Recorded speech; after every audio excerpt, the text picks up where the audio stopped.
ça ne s'est pas vu en France depuis plusieurs décennies. Je suis d'accord avec toi, il faut une mobilisation. Ce qu'on a fait, la première chose, c'est on devait se mobiliser. On avait prévu un rassemblement national mardi dernier, le jour du procès. À la demande du syndicat, on a reporté cette date. C'est pas la Confédération ni les organisations. Il faut faire avec les syndicats.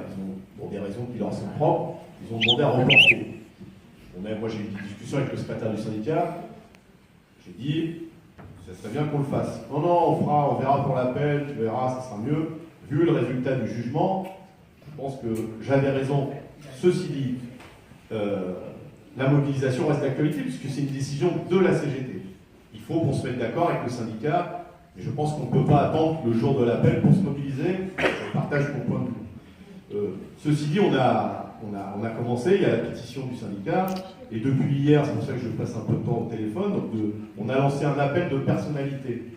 Il y a déjà 700 personnalités en moins de 24 heures qui ont dit on est d'accord pour signer l'appel de la CGT, du monde politique, du monde artistique, beaucoup d'artistes ont signé l'appel, du monde juridique, des magistrats, des avocats, du monde syndical, même si c'est là que c'est le plus dur, comme quoi vous voyez la réponse aux attaques du syndicalisme, c'est pas forcément les syndicats qui répondent le mieux, je dis ça se sent polémiqué, donc 700 personnalités. Alors, évidemment, la pétition du syndicat d'Amiens, c'est 50 000. 50 000 déjà depuis mardi. Vous voyez, il y a une vraie mobilisation. Donc on est en train de réfléchir. Et la question des libertés, je vous rappelle que le 23 septembre dernier, on avait fait déjà une journée nationale d'action pour la défense des libertés syndicales, pour la défense des lieux d'accueil de la CGT, parce que de plus en plus de bourses du travail sont attaquées au nom des économies. Les collectivités territoriales disent il n'y a plus d'argent pour héberger les syndicats, ou alors vous payez un loyer et vous payez. Là aussi, c'est une attaque sans précédent depuis 1945. Ça ne s'est jamais vu depuis 1945. Donc il y a besoin que le syndicalisme y retrouve sa place. Et l'exemple des Goodyear, et comme on l'a fait pour les camarades d'Air France, on a fait déjà 2 rendez-vous nationaux pour les 5 d'Air France, il y a besoin qu'on se défende. Et donc, oui, on est très attentif à cette situation. On essaye de faire ça comme on essaye de le faire à chaque fois avec les syndicats concernés, parce qu'on ne peut pas se laisser marcher dessus sans réagir. Et c'est ce que je vous disais tout à l'heure. Si ils sont prêts à accepter un syndicat qui disent oui dès qu'on lui appuie sur la tête, ça, il n'y aura pas de répression. Sauf qu'on veut faire accepter un syndicat qui, comme ils disent, sont à être à contre-courant, mais être à contre-courant des idées du capital, j'allais dire, c'est notre fierté. Et donc, ce syndicalisme-là, on y tient. Donc, pas de souci, la mobilisation s'organise, elle est déjà organisée, le rassemblement le rassemblement et la mobilisation physique, elle se construit aussi avec toujours les camarades concernés. C'est quand même, on peut toujours décider de Paris de ce qui est bon ou pas bon pour ceux qui sont victimes de répression ou d'autres. C'est pas la solution la plus efficace. À la CGT, on travaille tous ensemble et c'est comme ça qu'on a des chances de gagner. Donc n'hésitez pas, y compris, j'ai voulu faire court, vous attendiez peut-être plus de...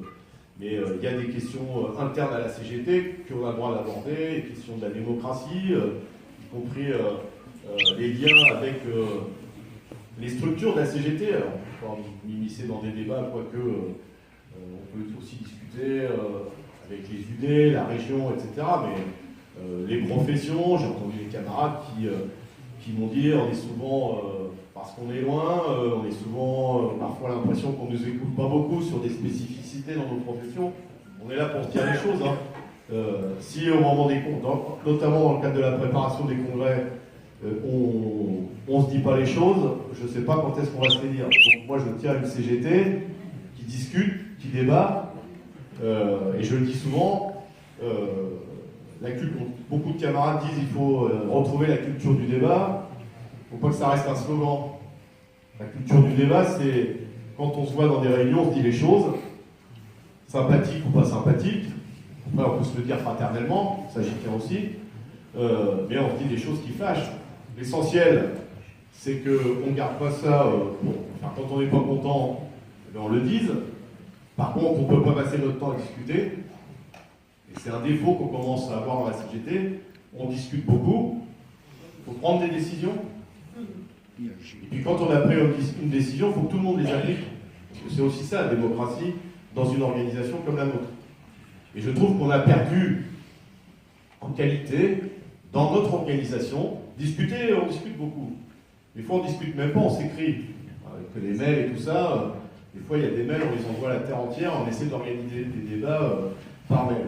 Moi, j'ai rien contre les technologies nouvelles, évidemment, pour informer, mais pour débattre, il n'y a rien de tel que se mettre autour d'une table ou dans une salle comme ici, se dire les choses, prendre des décisions, et j'insiste, hein, passer son temps à discuter, à se dire on n'est pas assez révolutionnaire, on est trop révolutionnaire, mais passer notre vie à ça sans prendre de décision et sans derrière agir, parce que notre objectif c'est agir pour changer les choses, ça ne peut pas fonctionner à la CGT. Là aussi, si je suis sûr que vous avez des choses à dire là-dessus, lâchez-vous. Même si on lâche rien, vous pouvez vous lâcher quand on est en train de